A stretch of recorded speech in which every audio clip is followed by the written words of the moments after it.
Assalamu alaikum warahmatullahi taala wabarakatuh. Naam, ndugu mtazamaji unaonitazama hivi sasa, leo nimekuja na maudhui moja tu kwambia, binadamu tunasumbuliwa na maradhi mbalimbali. Maradhi tunayojua na tusiyojua, yana vipimo, mengine hayana vipimo, na mengine imegundulika kitaalam na mengine hajagundulika.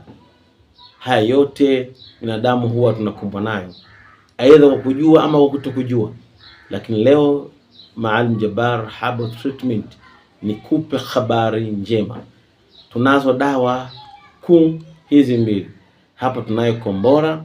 Dawa hii jina lisikutishe, ni dawa ya mitishamba. Ni dawa ambayo imetengenezwa kwa ubora wa hali ya juu, dawa ambayo inatibu magonjwa mbalimbali. Ni dawa ya mitishamba yenye kutibu magonjwa mbalimbali katika mwili wa binadamu. Dawa hii huondoa uchawi mwilini, lakini hupandisha CD4 kwa haraka sana. Inarutubisha mbegu za kiume na za kike, inatibu chango la uzazi, ngili, pamoja na ganzi mwilini, inatibu homa kali.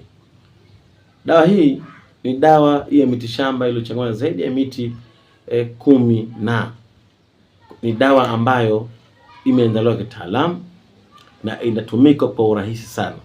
Dawa hii unachukua kidogo tu, mavumba yake unatia kwenye maji, na mavumba yake nikuonyeshe, ni haya hapa. Ni haya hapa mavumba ya kitaalamu, ni miti poli, miti ya shamba kabisa iliyochanganywa. Kizabasho kimoja tu kwenye maji ya kunywa, dakika 5 unakunywa ile maji yote, yawe ya moto yawe ya baridi.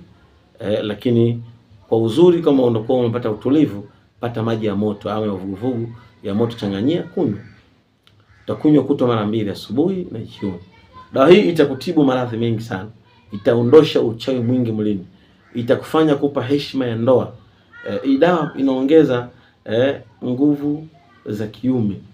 Hii dawa inatibu UTI sugu. Hii dawa inayotibu sukari, dawa inatibu pressure. Dawa moja lakini ina maajabu mengi, ina maajabu makubwa. Ni dawa yenye sifa zote. Jina linaitwa Kombora. Kombora hili linapotua katika mwili wako, litakwenda kusambaratisha maradhi yote mwilini.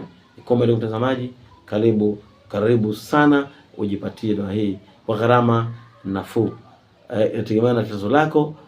Unaweza kutumia kichupa kimoja, tatizo lako limekwisha kabisa. Mwingine cha pili, mwingine mpaka cha 3.